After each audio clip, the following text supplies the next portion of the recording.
हम इस वीडियो से जैसे कि हम बहुत से फॉर्मूलाज लिखते हैं, जैसे कि लोग मैथमेटिक्स का और जो है साइंस का फॉर्मूलाज डिस्कवर करते हैं, ऐसे ही हम माइंड का नहीं ब्रेन का जो है फॉर्मूलाज बचपन से डिस्कवर करते हैं। तो अब से एक नया स्टेप लिया है कि जैसे पहले फॉर्मूलाज डिस्कवर करते थे तो वो कॉपी वगैरह खो जाया करती थी, इसलिए अब इसे वीडियो में एक्सप्लेन करेंगे ताकि मतलब वायरल भी हो और खोए भी ना। और ये एक दिन जो है उन साइंस मैथ की फॉर्मूला की तरह ये भी एक दिन चलना ही सच है, क्योंकि ये थ्योरेटिकल नहीं प्रैक्टिकल न्यूरोलॉजी जो होती है उस पे बेस्ड है। तो अब आते हैं, बस यही कहूँगा कि खुद को कभी खोना नहीं होता, अपने सुपर पावर को, जैसा आइसमैन था। शुरुआत छोटे से करते हैं लेकिन गॉड लेवल तक जाते हैं, वैसे ही जाना है। सबसे पहले तो प्रीफ्रंटल कॉर्टेक्स, देखो जितना ज़्यादा एक्टिव रहेगा प्रीफ्रंटल कॉर्टेक्स उतना ही कम होगा लिम्बिक सिस्टम, यानी कि प्रीफ्रंटल कॉर्टेक्स पे कंट्रोल, यानी जिसका ये जितना ज़्यादा ट्रेन होगा, मतलब जितना कंट्रोल कर पाएगा, यानी यानी उसका लिम्बिक सिस्टम उस पे कम हावी हो पाएगा।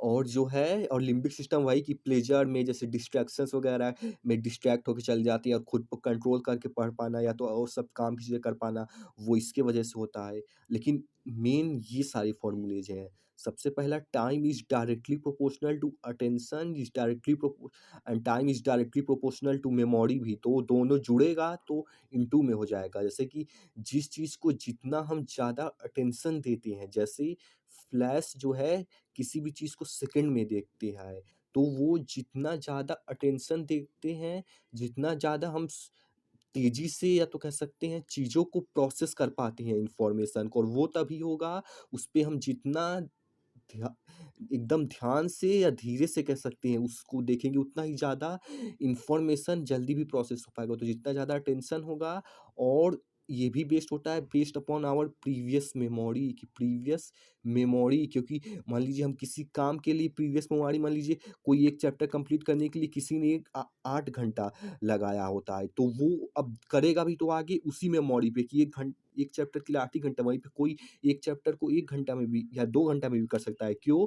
क्योंकि वो मेमोरी पे भी डिपेंड करता है कि पिछली मेमोरी क्या थी। इसलिए मेमोरी के बेस पे नहीं, इसलिए जितना मेमोरी पे भी कंट्रोल रहेगा तो वो अटेंशन से इनटू भी होगा।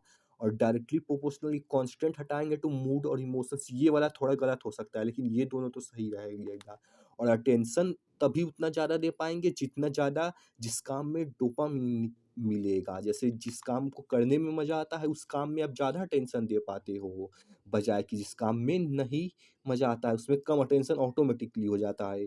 और लेकिन उससे भी ज़्यादा अटेंशन डायरेक्टली प्रोपोर्शनल है डोपामाइन के भी और नॉरएड्रेनालिन के भी, ये ज़्यादा वो है। और डोपामाइन जो है इन्वर्सली प्रोपोर्शनल है डे ड्रीमिंग, मतलब डे ड्रीमिंग वो होता है जब दिन में जो है डोपामाइन की हार्मोन की कमी के कारण बहुत से काम में जो है फ़ोकस नहीं मिल पा मतलब कि नहीं दे पाते, या तो पता भी नहीं चलता और हमारा फ़ोकस हट जाता है, डोपामाइन की कमी के कारण। जिसमें शुरू में तो डोपामाइन मिलता था, लेकिन बाद मतलब कि उसे फ़ोकस क्योंकि घट जाता है, क्योंकि डोपामाइन घट जाता है, तो उसी को डे ड्रीमिंग बोलते हैं। तो जितना डे ड्रीमिंग डोपामाइन ज़्यादा होगा उतना डे ड्रीमिंग कम होगा, यानी फ़ोकस कम हटेगा, या तो कह सकते हैं जितना फ़ोकस बढ़ेगा उतना डे ड्रीमिंग बढ़ेगा, उतना डोपामाइन कम होगा। हालाँकि अभी जल्दी-जल्दी बता रहे हैं क्योंकि अभी और काम है, फिर से कभी बता देंगे। और focus is directly proportional to focus directly proportional to waxing waning graph, यानी कि एक ग्राफ होता है वैक्सिंग वेनिंग फ़ोकस का करके और ये सब थ्योरेटिकल, साइकोलॉजिकल, फिलॉसॉफिकल नहीं है, नहीं, ये पूरा प्रूफ़ेन है। जैसे साइंस में प्रूफ़ होता है, वैसे न्यूरोलॉजी में एकदम प्रूफ़ेन है। ए, और जो है जैसे कि वो जैसे किसी का वैक्सिंग यानी फ़ोकस करने का ग्राफ, जैसे 1 मिनट में किसी का ऊपर जाता है तो 1 मिनट में डाउन आता है, वहीं पे किसी का 10 मिनट में मतलब कि 10 मिनट तक ऊपर रहता है, तो 10 मिनट में नीचे भी जाता है, यानी कि एक का कम मतलब 1 मिनट में ऊपर-नीचे आता जाता रहता है और एक का 10, तो जितना ज़्यादा फ़ोकस रहेगा उतना ही ज़्यादा देर के लिए वो ग्राफ, यानी कि वो 10 मिनट के लिए उतना ही ज़्यादा देर के लिए बना रहेगा, तो ये चीज़ है।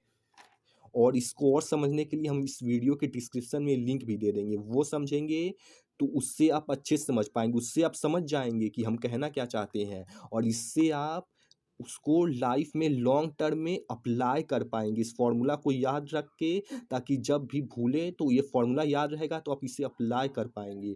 और क्योंकि ये ब्रेन का गेम है, इसीलिए आप इसे आज अप्लाई कर सकते हो, ना कि साइंटिस्ट के लिए जैसे, अरे साइंस में जैसे बहुत सी चीज़ें खरीदनी पड़ेंगी, तब जाके आप उसका फ़ॉर्मूला टेस्ट कर पाओगे। लेकिन ये क्योंकि ब्रेन आपके पास है, इसलिए आप आज ही अप्लाई कर सकते हो।